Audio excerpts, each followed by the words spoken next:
그리스인들이 예수님을 찾다. 축제 때 예배를 드리러 올라온 이들 가운데 그리스 사람도 몇 명 있었다. 그들은 갈릴레아의 베사이다 출신 필리포에게 다가가 선생님, 예수님을 뵙고 싶습니다 하고 청하였다. 필리포가 안드레아에게 가서 말하고 안드레아와 필리포가 예수님께 가서 말씀드리다 예수님께서 그들에게 대답하셨다. 사람의 아들이 영광스럽게 될 때가 왔다. 내가 진실로 진실로 너희에게 말한다. 밀알 하나가 땅에 떨어져 죽지 않으면 한 알 그대로 남고 죽으면 많은 열매를 맺는다. 자기 목숨을 사랑하는 사람은 영원한 생명에 이르고 이 세상에서 자기 목숨을 미워하는 사람은 영원한 생명에 이르도록 목숨을 간직할 것이다. 누구든지 나를 섬기려면 나를 따라야 한다. 내가 있는 곳에 나를 섬기는 사람도 함께 있을 것이다. 누구든지 나를 섬기면 아버지께서 그를 존중해 주실 것이다. 아멘. 오늘 그 제목은 공동 번역에서는 예수를 찾아온 이방인들이라는 제목의 얘기인데요. 그러니까 예수님을 따라오는 사람들, 예수님을 쫓는 사람들 중에 이제 이방인들까지 예수님을 만나러 왔다, 예수님을 따르게 되었다라고 하는 얘기는 유대인이었던 바리새인들이 한탄한 대로, 우려했던 대로, 걱정했던 대로 온 세상이 예수를 쫓고 있음을, 따라가고 있음을 입증한 셈이 되는 거죠. 12제자 가운데 그리스인의 이름을 지닌 필리포와 안드레아는 둘뿐인데 예수를 찾아온 그리스도인 필리포나 안드레아의 면식이 있었는지는 모르지만 그리스도인들, 이방인들까지 이제 예수님을 만나러 오게 됐다는 얘기를 하고 있으면서 이제 미랄 얘기를 하고 있죠. 미랄 얘기는 당신의 죽음을 설명하기 위해서 참으로 적절한 비유라고 말할 수 있죠. 미랄 하나가 땅에 떨어져 죽으면 많은 열매를 맺고 죽지 않으면 한 알 그대로 남는다. 이 얘기 그리스도인들이 아닌 사람들도 너무 잘 아는 미랄의 비유. 미랄 하나가 떨어져 죽으면 많은 열매를 맺고 한 알 그대로 남는다. 죽지 않으면. 이걸 통해서 당신 자신을, 하느님 나라를, 그리고 우리 신앙인의 핵심을 꿰뚫는 마지막 최고의 가르침이죠. 그리스도교는 역설의 종교라고 얘기해. 역설 얘기하는 거예요. 역설이라는 말은 사전적 의미로 보면 겉모습으로 보면, 드러난 얘기로 보면, 역설이라고 하는 것은 겉으로 보면 모순되고 부조리하지만 깊은 내용으로 들어가면 진실을 담고 있는 이야기, 이게 이제 역설이라고 하는 거거든요. 고린도전서 1장 27절에서 28절을 보면 이렇게 나오죠.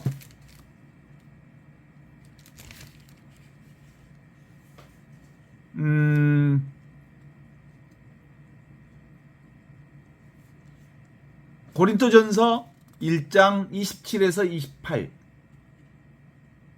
봐봐요. 그런데 하느님께서는 지혜가 있다는 사람들을 부끄럽게 하시려고 이 세상에 어리석은 사람들을 택하셨습니다.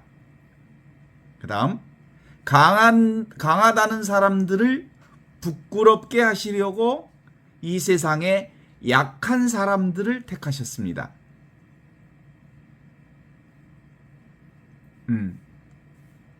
또 유력한 사람들을 무력하게 하시려고 세상에서 보잘것없는 사람들과 멸시받는 사람들을 택하셨습니다.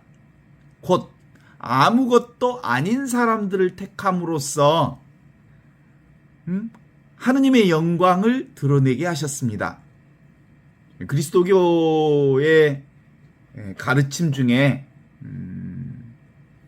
가난한 이들에 대한 우선적 선택이라는 얘기를 들어보셨을지 모르겠어요.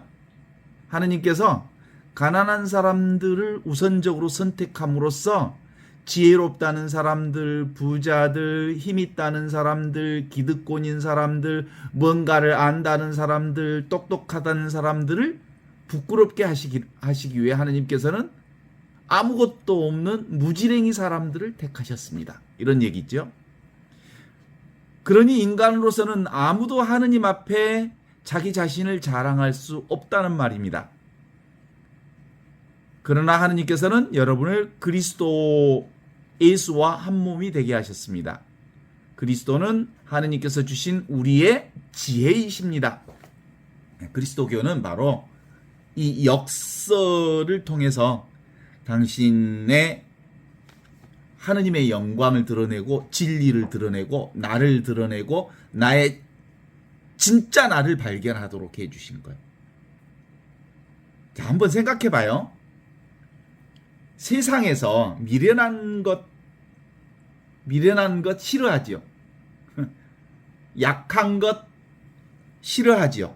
천하고 멸시한 것, 없는 것들을 싫어하지요. 그런데 예수께서는 바로 세상이 싫어하는 것들을 선택함으로써 진짜 하느님의 진리를 드러내 주시는 거란 말이에요. 하느님의 기준과 사람의 기준이 다르잖아요. 인간의 몸과 육체를 자랑하지 않게 하려고 하시기 위해서 이제 그런 방법을 선택해요. 그건 다른 말로 얘기하면 뭐겠어요? 실제로는 하느님 없이, 이것 없이, 눈앞에 이것 없이 설명할 수 없는 일이죠. 그죠? 이해할 수 없는 일이잖아요. 역설의 진리를 어떻게 이해해? 역설의 진리는 이 세상에 통하는 진리가 아니요. 하느님의 진리를 드러낼 때는 반드시 이 역설의 진리를 통해서 하느님의 진리를 드러내. 하느님의 기준은 인간의 기준과 완벽하게 달라. 인간의 몸과 육체를 자랑하지 않게 하려는 방식이죠.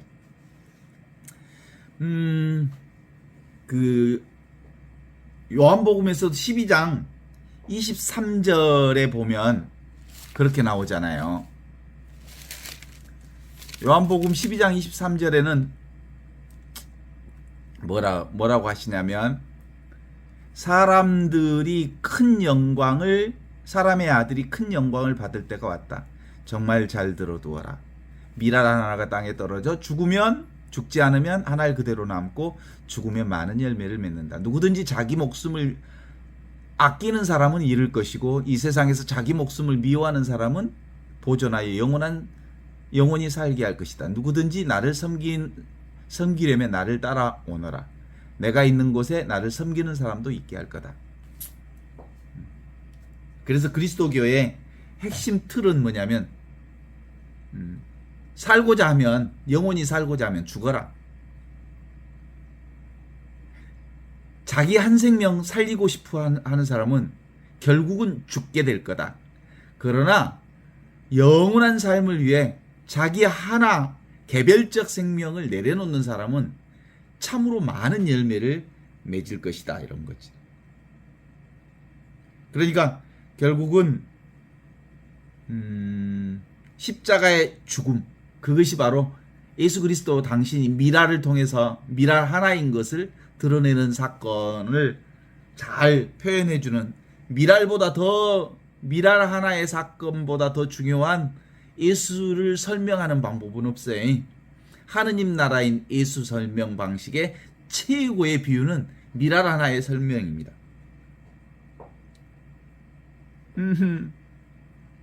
어때요? 저기 예수님의 요한복음의 방식에서 보면 예수님을 찬양하는 최고의 방식이 나와. 마리아를 통해서 드러내는 거야. 옥함을 깨뜨려서 예수의 최고의 존경을 표해. 그렇잖아요? 그러니까 예수, 개별적인 예수로 보면 3천만 원짜리 옥함을 깨뜨려서 온전한 존경을 표현하는 마리아를 통해서 최고의 존경을 받는 인물로 성경에서 드러내잖아. 그 다음에 바로 예루살렘의 입성 과정에서 온 천하 사람들이, 그 당대의 최고의 사람들이, 어마어마한 군중이 예수님에게 호산나 다윗의 자손, 주님의 이름으로 오시는 이여 찬양 받으소서라고 하면서 얼마나 놀라운 환영을 하는 그 현장 안에 있었잖아요. 그렇잖아요. 개별적 인간의 예수로 볼 때 그보다 더 영광스러운 일은 없잖아요.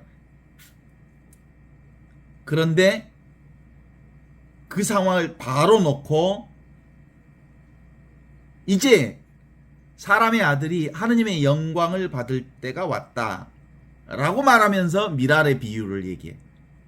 이제 내가 죽을 때가 왔다, 이런 거예요.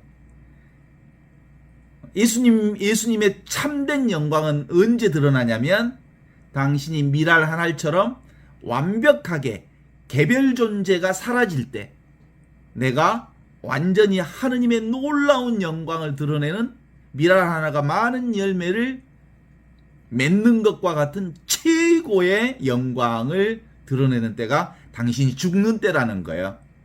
실제로는 겉으로는 개별적인 예수 생명이 옥함의 영광을 받는, 수많은 사람들의 영광을 받는 때지만 실제적인 영광은 당신 개별적 존재가 사라지는 그 순간 당신이 하느님의 영광이 온전히 드러나는 때라고 얘기하는 거지. 어때? 죽으면 산다. 개별적 생명 살려고 버둥거리면 영원히 멸망한다. 뭐 이런 거지. 그리스도교의 역설의 종교 아시죠? 신부님 우리 신부님 하면서 온갖 영광을 받는 순간 실제로 그 재미로 신부 생활하면 영원히 멸망해. 신부님 우리 신부님 그 환영 속에 그것에 빠져가지고 고개 까딱까딱 하고 살면 그 영원히 영광 받을 것 같지만 그 맛에 죽어. 영원히 죽고 실제로 하느님의 생명은 사라져. 우리 신부님 최고야. 우리 신부님 최고라고 이 말에 끌려다니기 시작하면 이건 예수님도 사실은 우리 예수님 호산나 막 옥합을 깨뜨리고 최고의 영광을 받으셨어. 근데 그건 반쪽이라고. 그 영광을 받으셨지만 실제로 그게 진짜 영광이 아닌 줄 예수님은 알았어. 진짜 영광은 내 개별적 생명을 내려놓을 때가 진짜 영광이다. 미랄 하나가 땅에 떨어지는 순간이 참으로 영광스러운 때다 라는 걸 아신 거예요.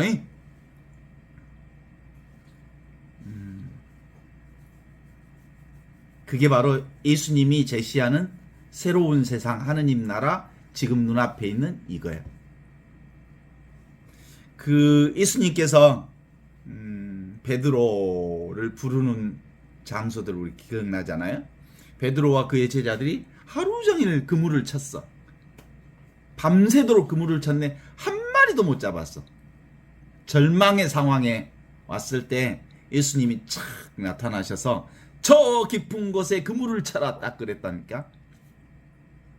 그래서 이제 깊은 곳에다가 그물을 쳤어. 근데 사실은 베드로 어부로서의 전문 영역을 가지고 있었던 베드로의 입장으로 보면 택도 없는 소리거든.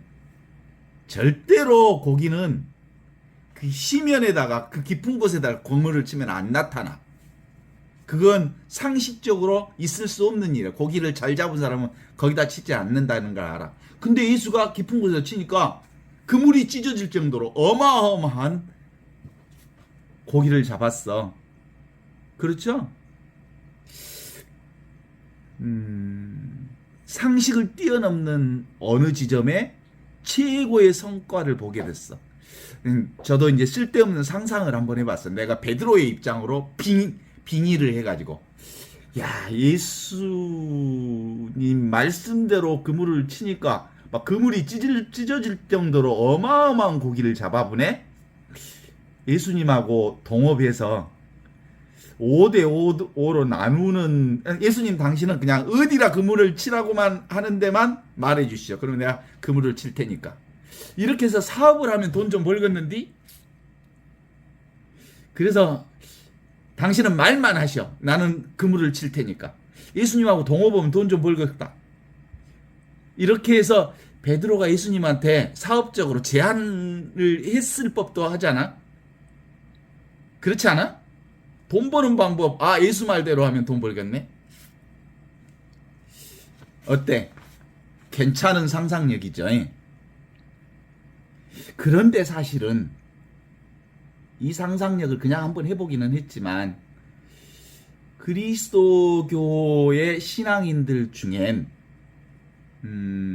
이런 생각을 하는 사람들이 꽤 많아. 예수 잘 믿고 예수 말대로 하면 그 건강도 좋아지고 돈도 벌고 자식도 잘 되고 그리고 일도 잘 풀리고 그리고 복도 받고 은총과 은혜가 가득하다네. 예수 말씀대로 살면. 그런데 그렇게 신앙생활하는 사람들이 제가 지금 상상한 대로 그렇게 신앙생활하는 사람들이 많지 않아? 예수 믿고 예수 말씀대로 살면 나의 삶이 잘 풀린다는 거야. 내게 주어진 내 가족도 잘 되고 나도 잘 되고 세상도 잘 되고 이런 기대를 가지고 예수 믿는 사람들이 종종 많지 않아? 그래서 기도할 때도 저에게 복 주시면, 저에게 축복을 주시면, 그래서 계속 기도를 통해서 하느님을 막 쪼르는 기도, 계속 쪼우는 기도, 달라 하는 기도를 통해서 건강 주세요, 돈 주세요, 합격해 주겠어요, 승진해 주겠어요, 못 주세요. 이렇게 하는 게 그런 거하고 같지 않나? 예수님 말씀대로 그물 치면 그물이, 돈이, 물질이, 축복이, 복이 사정없이 쏟아질 테니까 예수하고 5대5로 나누어서 헌금도 많이 할 테니까 내가. 그러면 기도도 많이 할 테니까.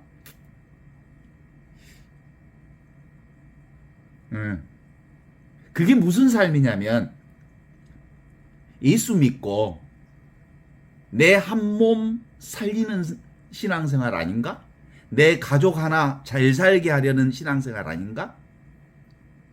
그렇게 신앙생활 하는 게 예수 믿고 내 가족 잘 되고, 예수 믿고 내 건강 잘 되고, 예수 믿고 내 승진 잘 되고, 예수 믿고 내 인생 한 인생 잘 풀리고, 1인분의 삶을, 내 개별적 삶을, 내 개인 가족의 삶을 축복으로 구하는 삶 아닌가? 그치? 그런데 사실은 예수의 가르침은 그런 데 있지 않아. 너 죽어버려라. 네 개별적 존재에 애착하지 말고 네 개별적 존재를 내려놓으면 전체 하느님 생명이 활짝 꽃 피우기 시작한단다. 그리고 우주 생명이 꽃 피우기 시작한단다. 너는 개별 존재로 세상을 사는 게 아니라 원래부터 한처음부터 천지가 창조되기 이전부터 너는 말씀으로 창조되었단다. 로고스로 창조되었단다. 네 생명은 원래부터 하늘 존재란다. 그래서 밀알 하나가 땅에 떨어져 썩으면 어마어마한 상상할 수 없는 하늘나라의 열매를 너를 통해서 맺는단다. 그래서 너를 사람 낚는 업으로 내가 너를 불렀단다.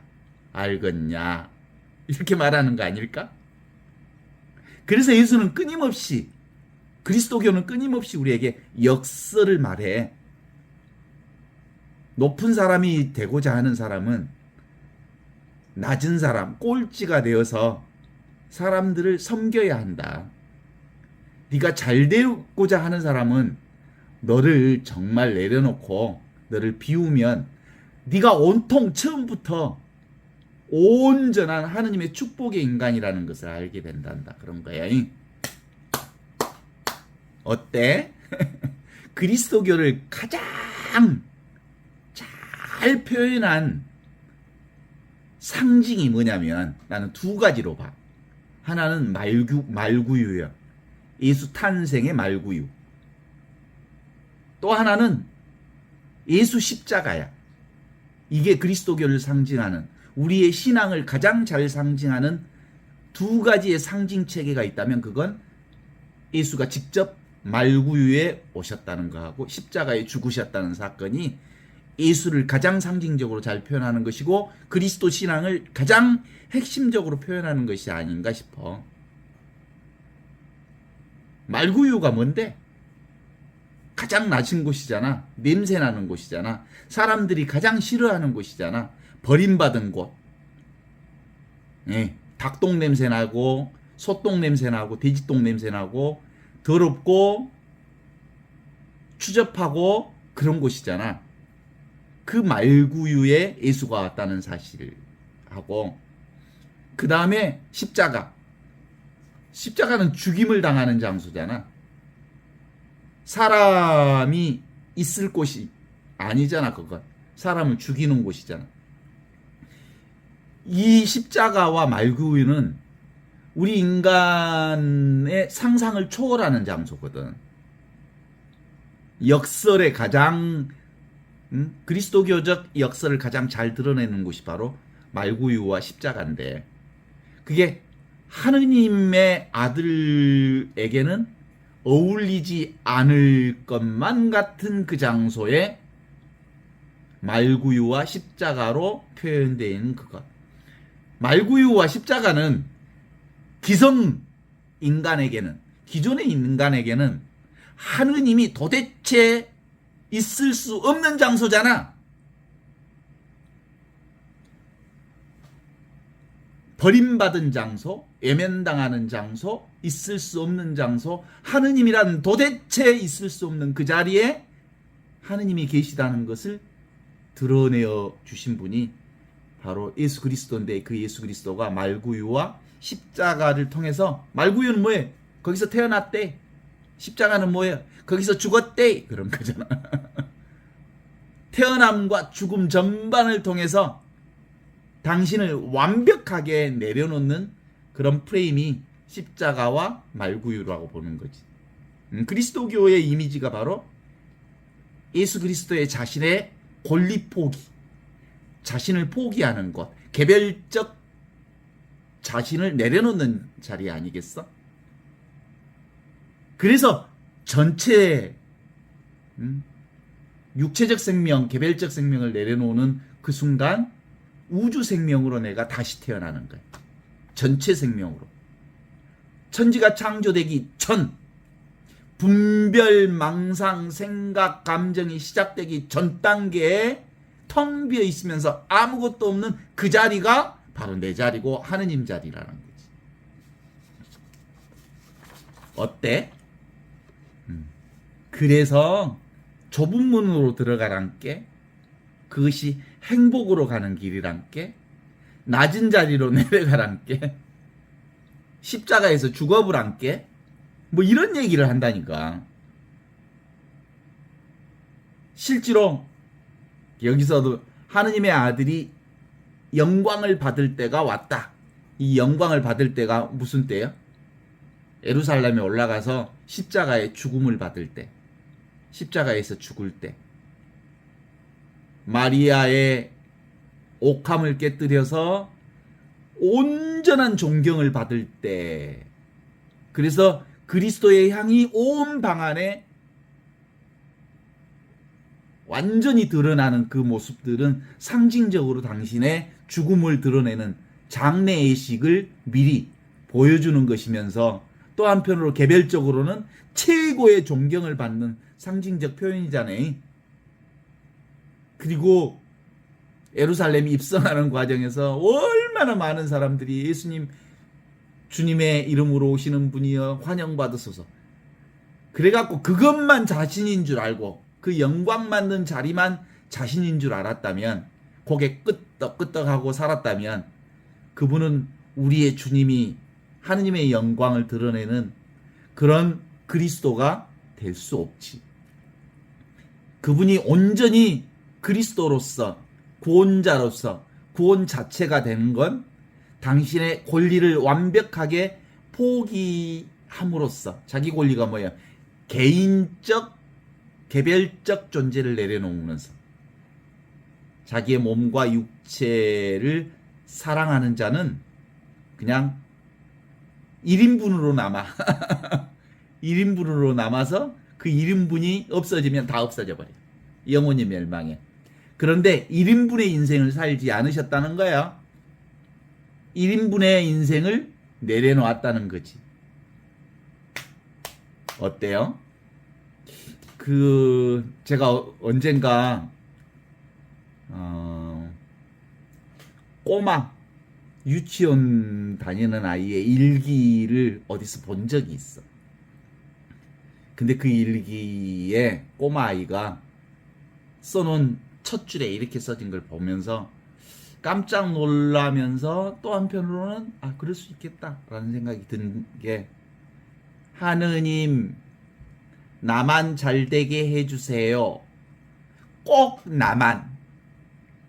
이렇게 써놓은 일기의 첫 장면을 제가 보면서 한편으로는 놀랬지만, 이게 부모들로부터, 세상으로부터, 그리고 이 세상을 출발할 때부터 세상으로부터 세례받은 세상의 세례를 받은 아이의 첫 일기의 첫 대목이구나. 그 아이는 벌써 세상을 배우기 시작했어. 세상은 늘 나만 잘 돼주게 해주세요. 꼭 나만. 이렇게 가르치잖아. 세상은. 근데 그거 누구한테 배웠겠어? 상상이 가죠? 엄마한테 배웠겠지. 너 1등 해야 돼. 너 공주야. 너만 왕자야. 세상에서부터 받은 세례. 그런데 예수는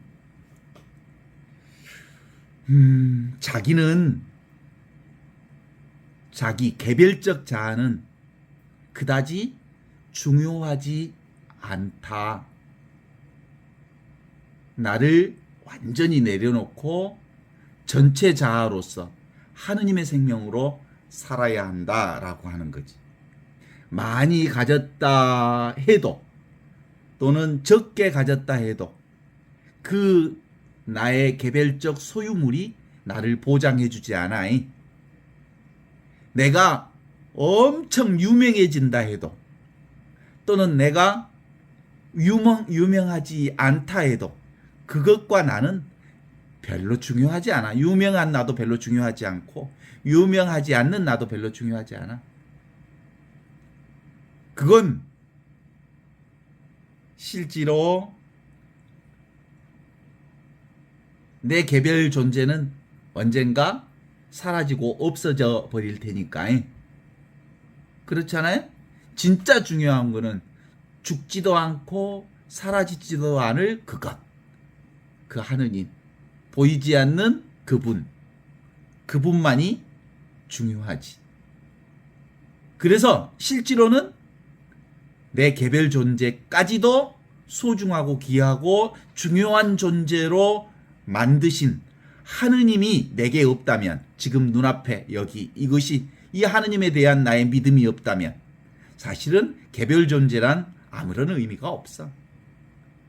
그치? 눈앞에 이것, 살아있는 이것, 늘 항상 있는 이것, 천지창조 이전부터 있었던 이것, 이 하느님, 이 성령. 그래서 예수님은 이 세상에서 하느님 나라를 선포하면서 이미 너희는 하느님과 온전히 똑같은 하늘 생명으로 살고 있단다. 이게 원래부터 있던 네 생명이란다. 개별 생명은 그 안에 들어있는 생명이지.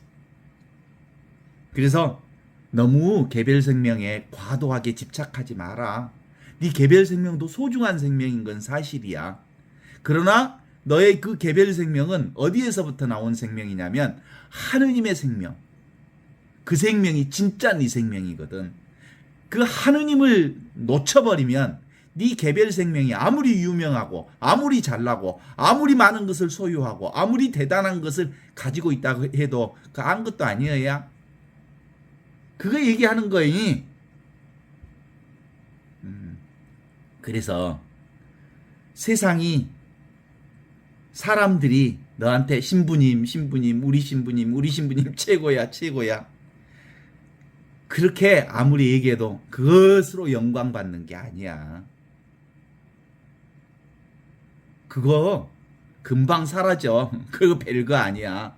진짜는 뭐냐면 신부님, 우리 신부님하고 네가 신부라고 하는 것을 알게 해주는 그거. 신부가 기여도 이거고 신부가 아니어도 이거야. 네가 이렇게 살아도 저렇게 살아도 너는 사라지지 않는 이것으로 살아. 이게 바로 영원한 생명인 하느님, 보이지 않는 그것이 눈앞에 이 경험으로 살고 있는 거야. 그래야 비로소 그 영원한 생명을 통해서 너는 진짜로 참으로 참된 하느님과의 하나를 사는 거 아닐까? 뭐 이런 얘기 하고 싶은 거 아닐까? 그래서 미랄 하나가 죽으면 많은 열매를 맺고 미랄 하나를 살리려는 1인분의 인생으로 살면 1인분의 인생. 어우, 어때? 꽤 괜찮은 말을 어서 주워왔네. 1인분의 인생 살다가 1인분의 인생 끝나 그냥. 지 혼자, 지 한 가족, 지만 살리려고 하다가 결국 아웃돼. 요즘에 정말 중요한 자리를 맡고 있는 한 인간을 봐. 윤석열이라고 하는 한 인간을 보니까 사실은 자기 개인 가족과 지 아는 조직과 지 아는 사람들 몇 명 살리려고 하는 그 쪼잔하고 그 참말로 보기 흉한 모습들을 이 두 눈으로 확인하면서 아이고 저놈 봐라. 저렇게 지 조직 몇 놈 살리려고 하다가 영원히 사라질 그 이름. 그러지 말고 자기 내려놓고 온 국민, 온 전체, 우주 생명, 그리고 환경, 예, 정말 예? 지금 너무나도 다급하고 소중한 기후 변화의 이 상황에서 생명 살리기, 국민 살리기, 그 다음에 백성 살리기, 나라 살리기, 가난한 사람 살리기, 살리는 쪽에다가 좀 포인트를 주면 안 될까? 더불어 사는 생명 쪽에 포인트를 주면 안 될까? 지 혼자 죽고, 지 혼자 가족 살리기 그냥 포기하고, 지 조직 살리기 포기하고, 지 아는 장모님 살리기 포기하고, 지 아는 마누라 살리기 그만하고, 지 아는 몇 사람 살리는 그거 그만하고, 검찰공화국 같은 그런 헛된 꿈 내려놓고 모두 살리기, 더불어 살기, 생명 살리기, 정말 기후 환경을 통해 정말 어떻게 하면 이 나라, 이 세상 전체를 살릴 수 있을까라고 하는 그런 큰 꿈을 가지면 안 될까 하는 생각을 가지면서 정말 중요하고 소중한 자리에 앉아있는 그 인간이 정말 이 1인분의 인생 살고 있는 그 꼬라지 보면서 참 한탄스럽지 않아?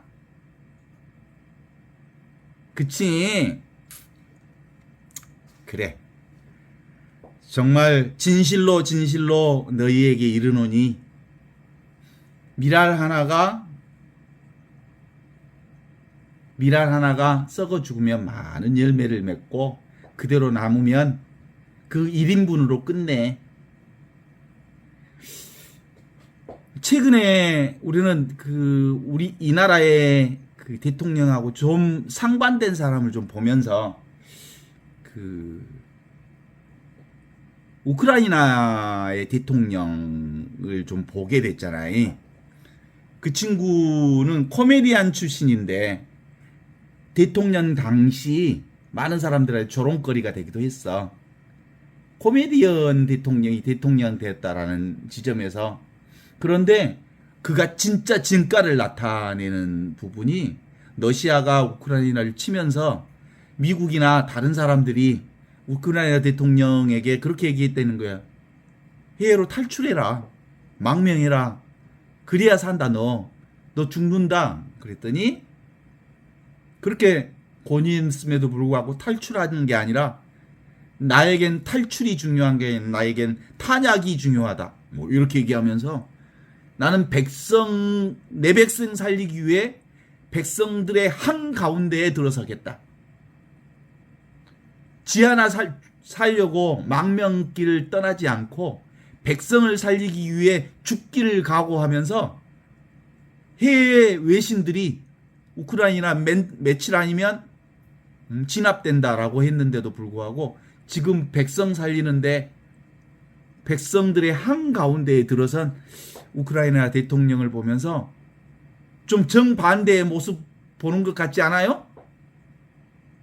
자기 자신 하나 살리고 자기 가족과 장모 살리기 위해 조직 살리기 위해 애쓰는 그놈하고 죽기를 각오하고 백성 살리는 한 가운데 자리에 들어선 그 사람하고.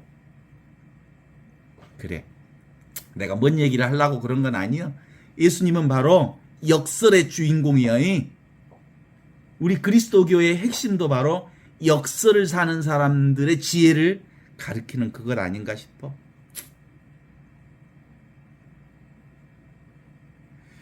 아, 1인분의 삶을 요구하며 신앙생활하는 사람들, 기도할 때도 우리 가족 잘 되게 해주세요, 건강하게 해주세요, 행복하게 해주세요, 우리 누구 승진하게 해주세요. 그렇게 해서 가족 살리는 신앙이 그리스도교의 신앙은 아니야. 원래 내려놓는 신앙이야. 역설의 종교야. 그제 진리를 추구하는 종교야. 모든 것은 하느님 나라의 열매를 맺기를 원한다면, 하느님의 영광을 원한다면, 진리를 원한다면, 자기 참된 자기를 살기를 원한다면, 영원한 생명을 원한다면, 그리고 진정한 나를 만나기를 원한다면 개별적 존재를 살리는 1인분의 인생을 포기하는 거야. 그래서 예수님처럼 말구유에 내려오신 예수, 십자가에서 당신 자신을 온전히 내려놓는 그 모습을 통해서 우리가 참으로 하느님 나라를 얘기하신 그분의 모습을 볼 수 있지 않을까? 이런 생각을 드는데 어째 동의하십니까? 그게 어디로 가야 되냐면 그게 현존의 인생이에요.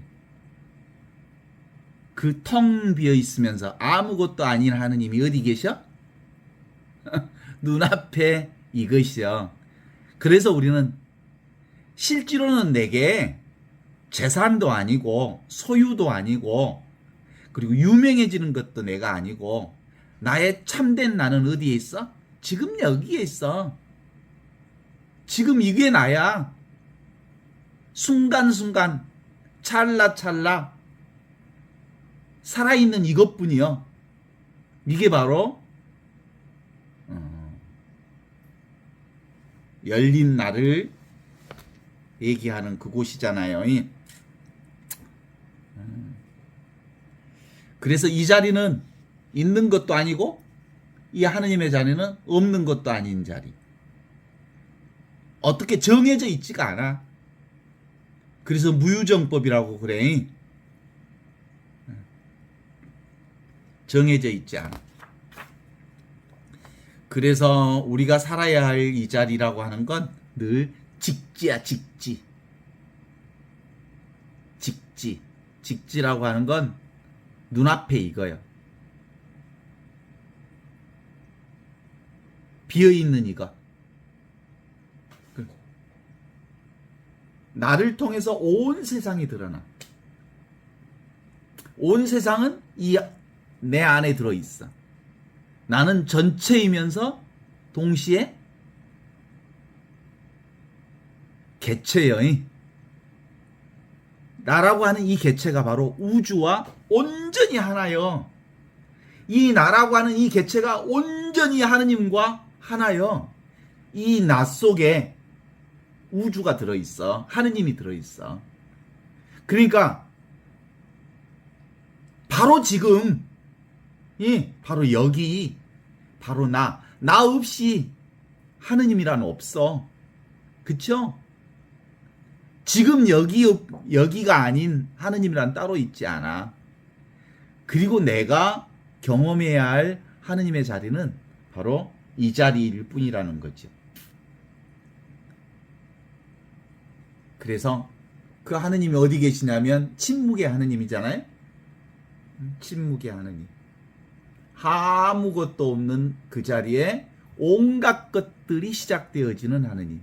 소리 없는 소리를 통해서 온갖 소리를 다 듣게 하고, 맛없는 맛을 통해서 온갖 맛을 다 맛보게 하고, 아무것도 보이지 않는 이것을 통해서 온갖 것들을 다 맛보게 하는, 그러니까 없는 듯 있는 하느님, 없이 계시는 하느님, 그분이 나와 함께 계시는 하느님인데, 그 하느님을 만나려면 어디에 있어야 돼? 늘 여기밖에 없어. 늘 나밖에 없어. 그 어떤 것도 아니야. 모든 것을 다 내려놓는 그 자리. 어떤 의지처도 잡지 않는 그 자리. 그래서 내가 말씀 없이 말하고 계시는 이 하느님을 경험하려면 그 무언가 추구하는 마음들을 다 내려놓으면 이미 나는 하느님과 온전히 둘이 아닌 이 자리에 있다는 사실을 알려주셨어.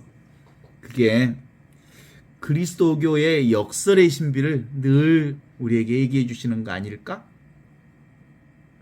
다시 한번 보게 되면 정말 잘 들어두어라. 진실로 진실로 너희에게 이르노니 밀알 하나가 죽지 않으면 한 알 그대로 남고 죽으면 많은 열매를 맺는다. 누구든지 자기 목숨을 아끼는 사람은 잃을 것이고 이 세상에 자기 목숨을 미워하는 사람은 목숨을 보존하여 영원히 살게 될 것이다. 누구든지 나를 섬기려면 나를 따라오너라. 내가 있는 곳엔 나를 섬기는 사람도 같이 있을 것이다. 누구든지 나를 섬기면 내 아버지께서 그를 높여주실 것이다. 거기서 내가 뭐예요? 지금 여기 이것, 눈앞에 이것, 경험하는 이것. 누구든지 나를 섬기면 뭘 섬겨? 눈앞에 이것뿐이라는 것을 알면 아무것도 아닌 이것 안에 내가 살면 모든 것을 다 내려놓는 그 지점, 생각을 다 내려놓는 그 지점, 그것이 하느님의 생명이 시작되어지는 그 지점, 그 지점에서 하느님 나라의 영원한 생명을 살게 한다. 이런 것이죠.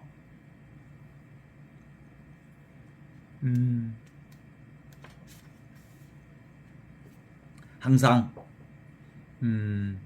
우리는 이 얘기를 맨날 얘기하면서도 실제로는 꼬마 아이의 그 일기처럼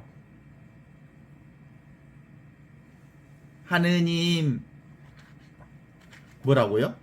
저만 잘 살게 해주세요. 꼭 저만요. 뭐 이렇게 얘기하고 싶어하는 마음들이 있어. 언제까지? 죽는 순간까지. 그러나 우리는 알아차리면 돼. 그것이 전부 아니구나. 1인분의 인생을 사는 게 내 아니구나. 실제로는 우주 생명을 살고 있는 게 나구나.